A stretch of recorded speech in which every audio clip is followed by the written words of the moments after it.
It is the 7th day of the Karen Read trial, Commonwealth versus Karen Read. Remember, the Commonwealth is accusing her of hitting her boyfriend with her car intentionally, a second-degree homicide, and leaving him to die in the snow. The defense started their opening statement with Karen Read was framed, and their theory of the case is that this is a cover-up and that Karen Read is a convenient outsider. So when victim officer O'Keefe of the Boston Police Department was found in the front yard of Officer Albert, also from the Boston Police Department, whose brother works at the Canton Police Department, that Karen Read is the one who got stuck with the charges for something that happened earlier in the night. This morning, it seems that the prosecution is starting to get into the events the night that John O'Keefe passed away, or night into next morning that John O'Keefe passed away. We have started with what seems to be one of his very close family friends, who talked about the fact that their daughters were very close, that their sons were friendly, that they spent almost every Friday over at the O'Keefe house, that he has known defendant Karen Read for about a year because she was dating John O'Keefe, and that they were very close. Their kids were close, and he had a code to the garage door, the side door of the house, to get in and out of the house, and that they went over to the O'Keefe residence, himself and his daughter, that evening.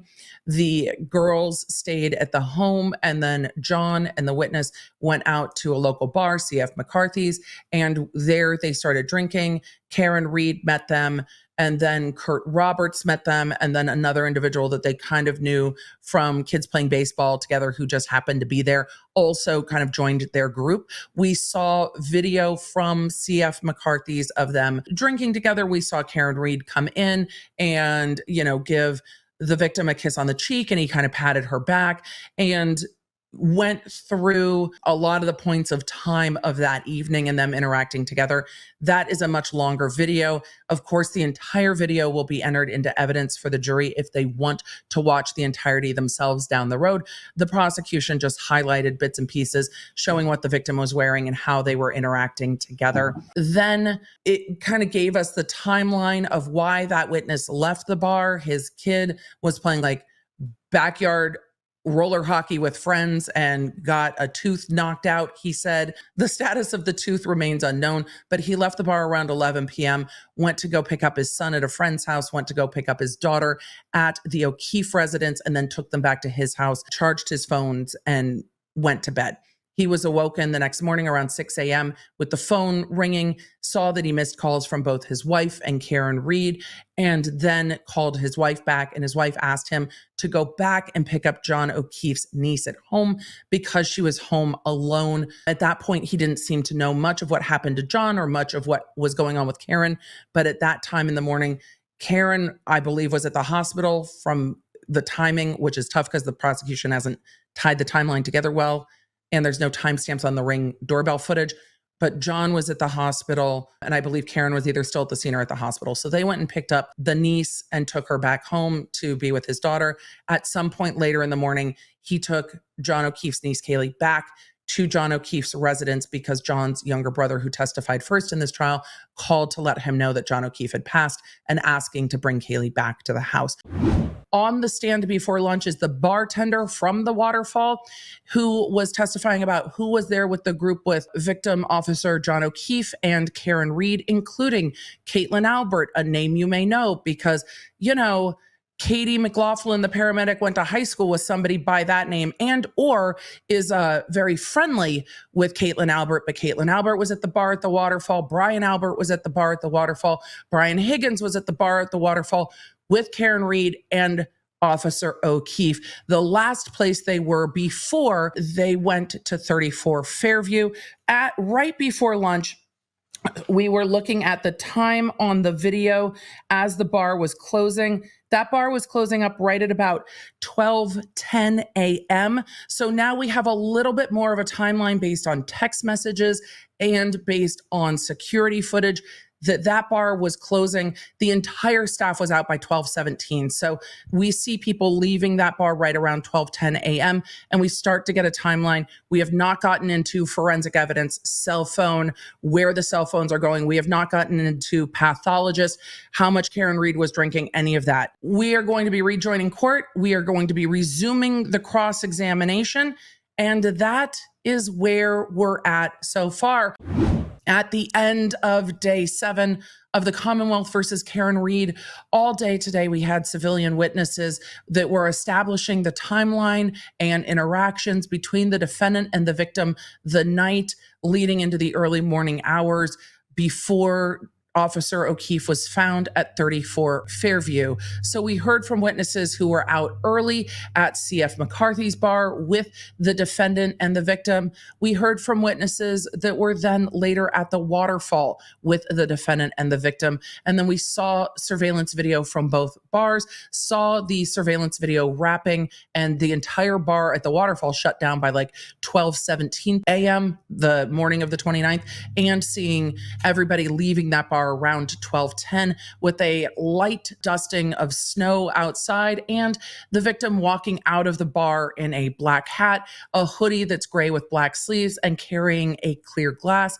From the one watch of the video, the prosecution didn't ask about this at all, but from the one watch of the video, it looked like he finished a beer and picked up the remainder of a drink off the table. It might have been Karen Read's drink. It's consistent with what she was drinking. Picked that up, walked out of the bar with it, and was walking down the road with it. A lot of you asked, is he allowed to do that? No. But did he? Yes.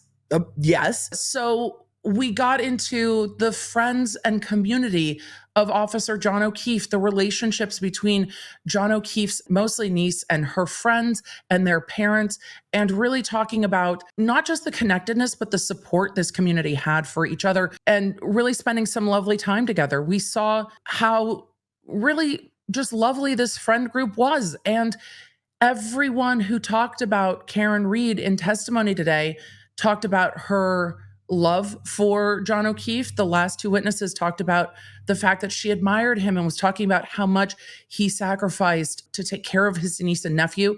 One witness said that Karen Read stated she very much wished the other members of John O'Keefe's family would step up and help with the kids a little bit so that she and John could spend a bit more time together, and that they had a vacation planned and she was excited about that vacation.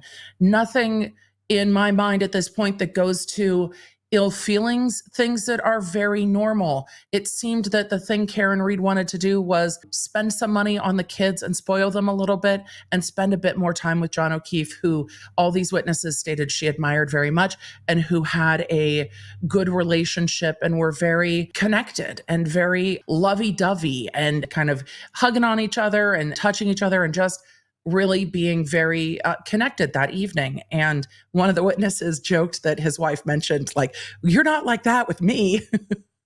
And then he said, but I spent a lot of time with my wife. The last 2 witnesses on the stand were a married couple, husband and wife, the Colacathises. They were really delightful witnesses. And it really is a very different tenor and tone from what we had through the first days of trial with the police witnesses.